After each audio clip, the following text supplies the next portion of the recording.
हर व्यक्ति को अपने दांतों की सेहत का ख्याल रखना चाहिए। तो भावना ये बताइए कि हर व्यक्ति में कुल कितने दांत होते हैं एडल्ट में? लगभग 32। शायद इसीलिए बत्तीसी भी कहा जाता है। और मिल्क टूथ कब आते हैं? जब बच्चे के पहले दांत आते हैं वो मिल्क टूथ होते हैं, बाद में वो टूट जाते हैं और फिर मजबूत दांत आ जाते हैं। लेकिन अगर मिल्क टूथ ना टूटे तो? इसका जवाब तो डेंटिस्ट ही दे पाएंगे। तो चलिए स्वागत करते हैं हमारे कार्यक्रम में। हमारे साथ एक्सपर्ट मौजूद हैं, डॉक्टर ज्ञानेंद्र मिश्रा जी। आपका स्वागत है हमारे कार्यक्रम में। आप हैं paediatric dentist, health department, Haryana government. और साथ ही वेलकम करना चाहेंगे डॉक्टर सोनिया दत्ता का। नमस्कार। आप प्रिवेंटिव और पब्लिक हेल्थ दोनों डेंटिस्ट्री में स्पेशलाइज करती हैं। और ऑनलाइन माध्यम से हमारे साथ जुड़े हैं doctor Neeraj Sahni, dental surgeon. आपका बहुत बहुत स्वागत है हमारे कार्यक्रम में नीरज जी। नमस्कार डॉक्टर साहब। Thank you so much. नमस्कार डॉक्टर सोनिया, आपसे शुरू करेंगे। अक्सर दांतों में हम कहते हैं बत्तीसी, लेकिन आप कह रही थी कि अगर 6 से 12 वर्ष के बच्चों की बात करें तो वहां पर 32 नहीं 44 की कहानी है। हाँ, इसे हम कुछ इस तरह से कह सकते हैं कि प्राइमरी डेंटिशन, जैसे अभी भावना जी ने कहा, मिल्क टीथ, दूध के दांत होते हैं, दैट इज़ प्राइमरी डेंटिशन।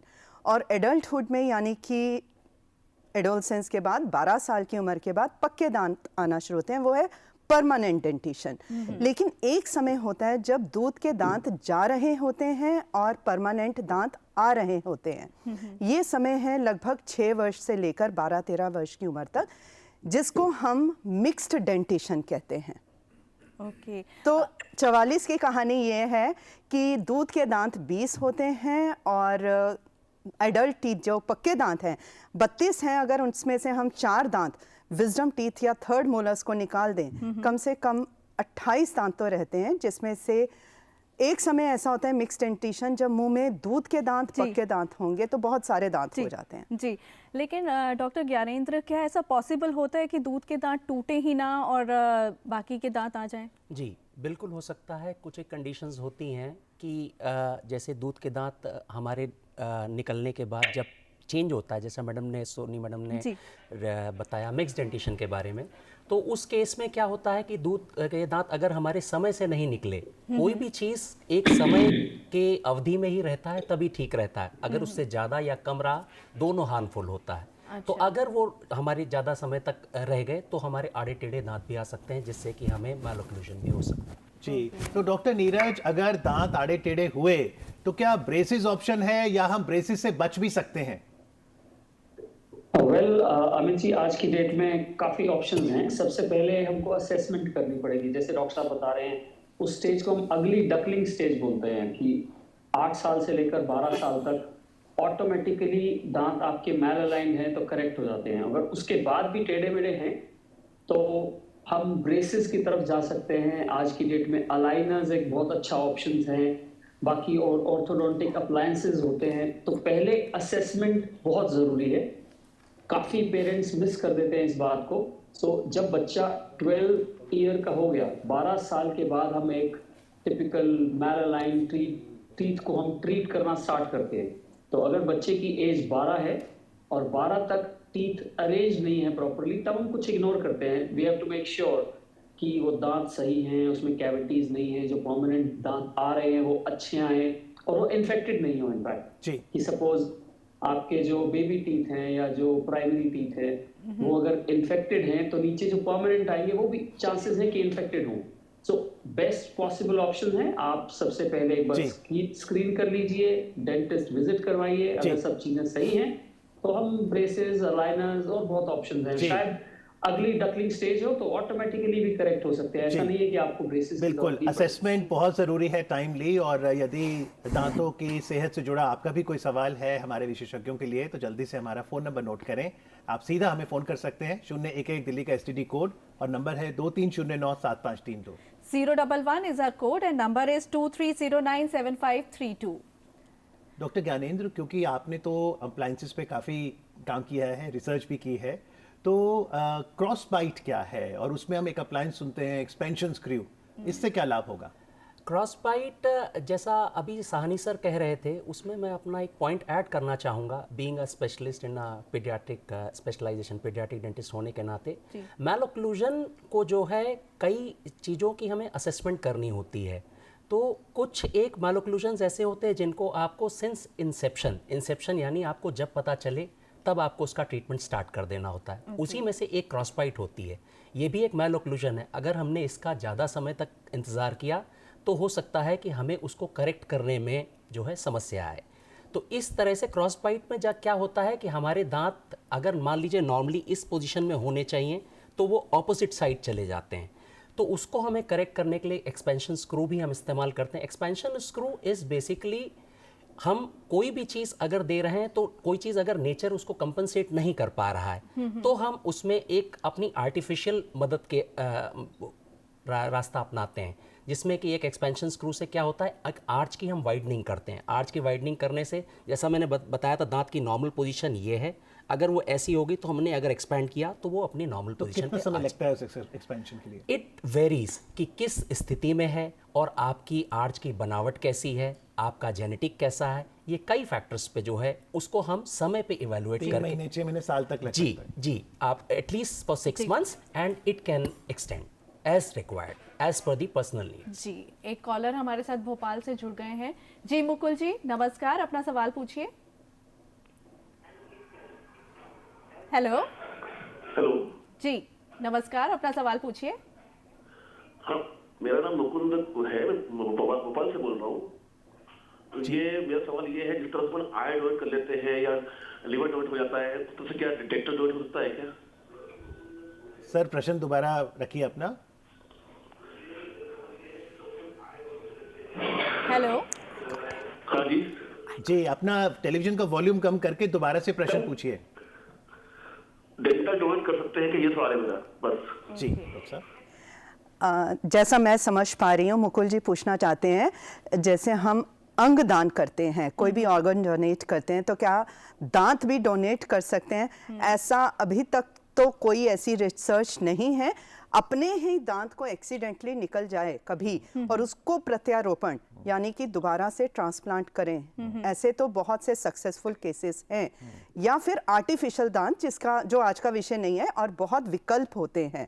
लेकिन एक इंसान दूसरे के लिए अंगदान की तरह टीथ डोनेट करे, ऐसा अभी कोई शोध नहीं। डॉक्टर नीरज आपसे पूछना चाहूंगा, कई बार होता है 11-12 साल के बच्चे हैं, शैतानी करते हैं, खेल खेलते हैं, अब गिर गए टेबल पर और मान लीजिए 2 पक्के दांत आ चुके हैं, थोड़े से टूट गए, तो क्या पक्के दांत कुछ समय और इंतजार करें, बढ़ सकते हैं, या क्या किया जाए? मेरा बेसिक फॉर्मूला रहता है असेसमेंट। सबसे पहले आप असेस कीजिए, टूट गए तो आप एक्सरे लीजिए, पता चलेगा कि क्या उस फ्रैक्चर के कारण, उस ट्रॉमा के कारण कुछ इनसाइड रूट में या नर्व में, बोन में कोई प्रॉब्लम तो नहीं हुई। अगर तो वो प्रॉब्लम है तो पहले उसको ट्रीट किया जाएगा। जैसे अगर ट्रॉमा इतना ज्यादा था कि वो रूट के अंदर चला गया, बोन के अंदर चला गया, तो वो ट्रीटमेंट चलेगा। और जो आप सवाल पूछ रहे हैं वो शायद आप कॉस्मेटिकली पूछ रहे हैं कि अगर आगे का कुछ टूथ का पार्ट है वो फ्रैक्चर हो गया तो उसको हम रीबिल्ड कर देते हैं, वो पता भी नहीं लगेगा किसी भी बच्चे को या पेरेंट को भी कि एक्चुअली कुछ ट्रीटमेंट हुआ है। दैट 2/3 फॉर्मूला होता है। अगर 1/3 टूटा है या कुछ है तो उसको हम अच्छे से रिस्टोर कर देंगे। 2/3 है तो उसकी अलग टेक्निक्स होंगे, but definitely it can be done बहुत अच्छे से, मालूम नहीं चलेगा बिल्कुल। जी जी। डॉक्टर ज्ञानेंद्र, अगर बच्चों का ब्रेसेस ट्रीटमेंट होता है तो जनरली किस एज में वो ब्रेसेस ट्रीटमेंट होना सही है?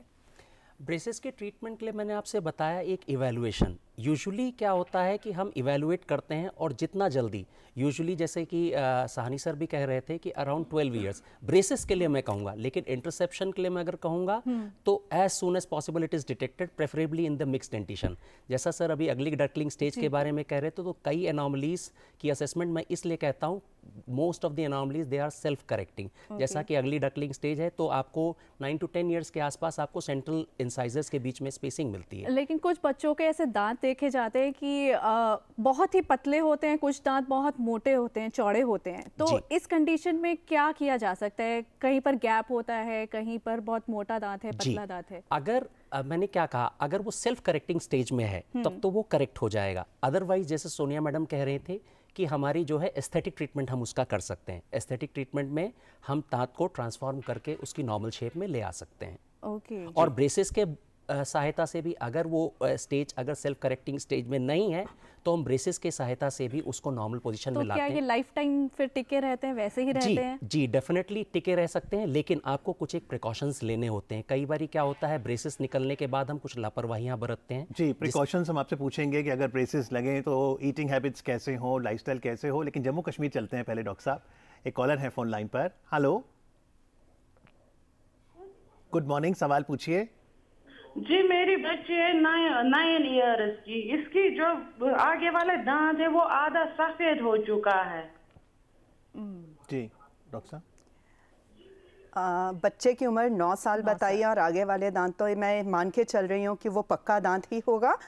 जो सफ़ेद ये बता रही हैं, दे आर, अब इस तरह से उन्होंने ज़्यादा बताया नहीं कि तकलीफ़ क्या है उनको, उसका कोई लक्षण भी है, सिम्टम भी है, लेकिन अगर वो चौकी डिपॉजिट है तो वो इनामल हाइपोप्लेजिया, डिस्प्लेजिया, इनामल की फॉर्मेशन जो आउटरमोस्ट लेयर है दांत की वो ठीक से फॉर्म नहीं हुआ, कोई उन्होंने दवाइयाँ खाई हों, बच्चे ने खाई हो या गर्भावस्था में माँ ने खाई हो, उसके डिस्कलरेशंस हो सकते हैं।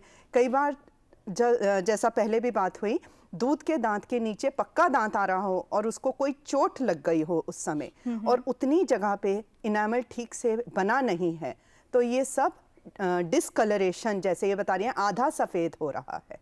It could be one of the reasons. Okay, discolouration अक्सर हमने बड़ों के दांतों में भी देखा है, जैसे जैसे उम्र बढ़ती है तो चेंज होता रहता है कलर। तो ये क्या ये उम्र बढ़ते हुए ये कॉमन चीज़ है या कोई बीमारी का संकेत है? देखिए, स्टेन्स एक अलग से बहुत वास्ट टॉपिक है, लेकिन जैसे आप बता रहे हैं, एक सबसे मोटा मोटा हम देखें दूध के दांत और पक्के के दांतों में, दूध के दांत ज़्यादा सफ़ेद होते हैं, इनेमल थिकनेस ज़्यादा होती है, इनेमल वाइट होता है, और जो दूसरी परत, दूसरी लेयर है वो डेंटिन है, येलो है।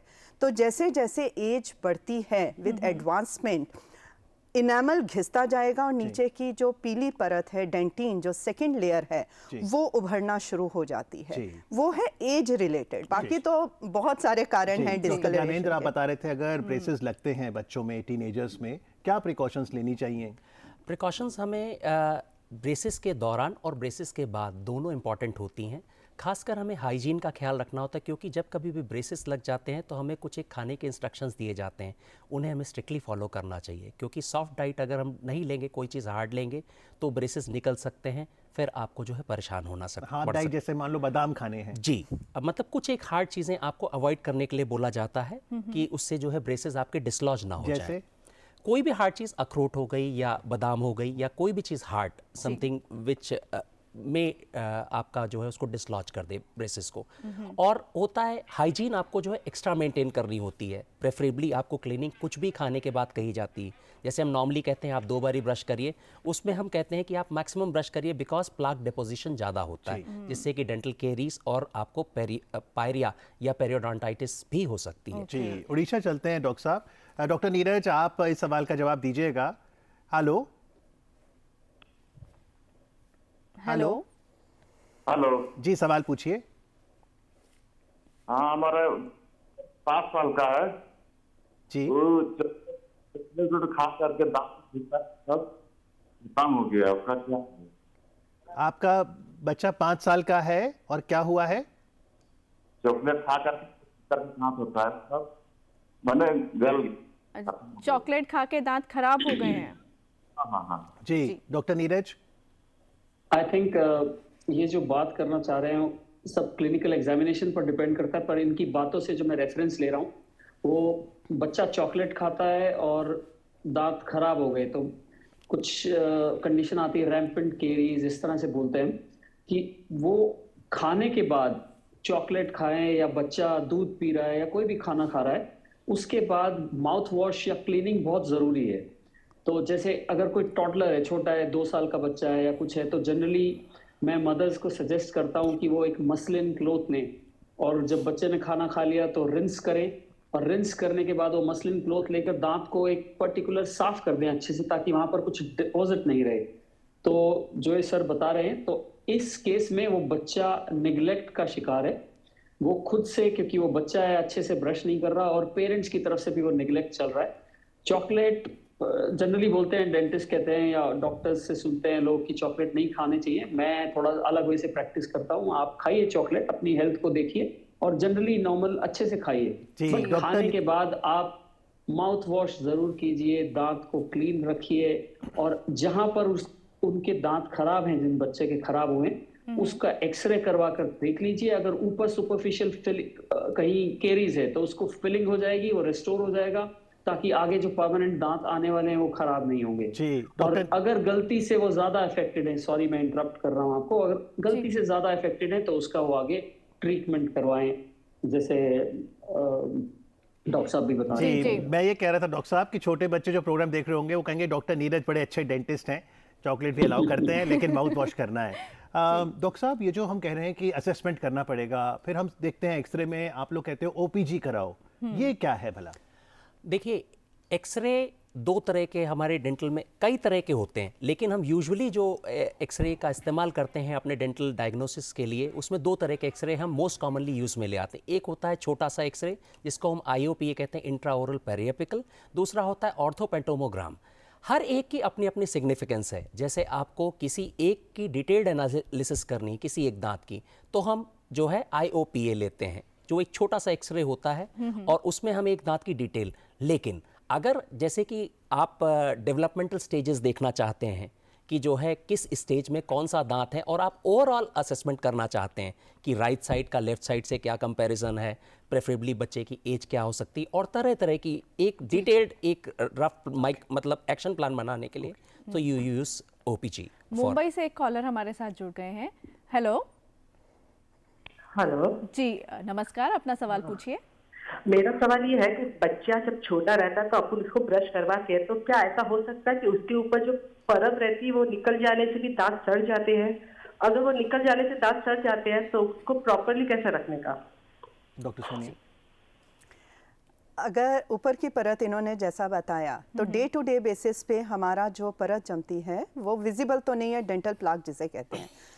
ब्रश करेंगे वो निकल आएगा, लेकिन अगर वो हार्ड हो जाए और कैलकुलस हो जाए, उसको फिर डे टू डे ब्रशिंग से नहीं साफ कर सकते। उसके लिए हमें एक प्रोफेशनल हेल्प लेनी पड़ेगी, जिसमें प्रोफेशनल हेल्प यानी कि डेंटिस्ट या डेंटल हाइजीनिस्ट मशीन से डेंटल स्केलर्स जिसे कहते हैं, फ्लॉसर्स, डेंटल स्केलर्स, उससे सफाई करेंगे। जी डॉक्टर, जब हम इन्फेंट्स की बात करते हैं या हम थोड़े से बड़ी एज के टॉडलर्स की बात करते हैं, अक्सर हम देखते हैं उनकी टंग पे कुछ डिपॉजिट रहता है वाइट टाइप का, उसको किस तरीके से क्लीन किया जाए, और अगर वो लगातार बना रहता है तो क्या कोई समस्या हो सकती है? जी, हमारे ओरल कैविटी में जो है न्यूमरस बैक्टीरियाज जो है हमारे सलाइवा या थूक में तैर रहे होते हैं। वो क्या होता है कि जैसे हम सो गए तो हमारा सलाइवा का फ्लो जो है रुक जाता है, जिससे कि वो क्या होता है डिपॉजिट होना शुरू हो जाते हैं।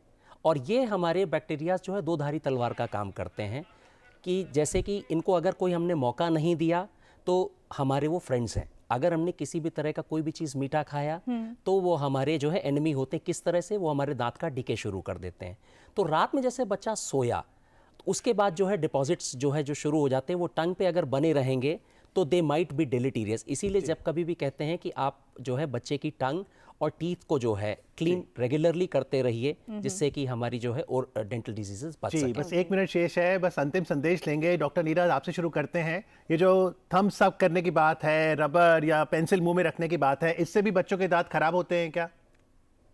हाँ जी, डेफिनेटली इसका डायरेक्ट इम्पैक्ट है, क्योंकि यूज एंड डिसयूज प्रॉपर्टी है। अब जिस तरह से अगर थंब सकिंग कोई बच्चा कर रहा है तो ऑटोमेटिकली वो थंब से अपने पैलेटल वॉल्ट को, जो पैलेट की छत है, उसको पुश कर रहा है ज्यादा, तो उससे आर्च जो है, जो शेप है दांतों की और ऊपर पैलेट की, वो चेंज हो जाएगी डेफिनेटली, और ब्रीदिंग इश्यूज भी आएंगे काफी। थैंक यू डॉक्टर साहब। डॉक्टर सोनिया, क्योंकि आप पब्लिक हेल्थ स्पेशलिस्ट भी हैं, एग्जामिनेशन की बात कह रहे हैं, स्कूल में चलते चलते डेंटल हेल्थ का एग्जामिनेशन कराएं? स्कूल में जो हम करते हैं उसे हम स्कूल डेंटल हेल्थ प्रोग्राम्स करते हैं, और इतनी सारी गवर्नमेंट स्कीम्स हैं, प्राइवेट ऑर्गेनाइजेशंस हैं, जिसमें हम शरीर का जो बाकी चेकअप होता है बच्चों का, उसी तरह से हम डेंटल चेकअप भी करते हैं। तो आज कार्यक्रम में आके एग्जामिनेशन, डेंटल एग्जामिनेशन ज़रूरी है, असेसमेंट ज़रूरी है, ये बताने के लिए आप तीनों ही डॉक्टर्स का बहुत बहुत धन्यवाद। Thank you very much. नमस्कार। Thank you.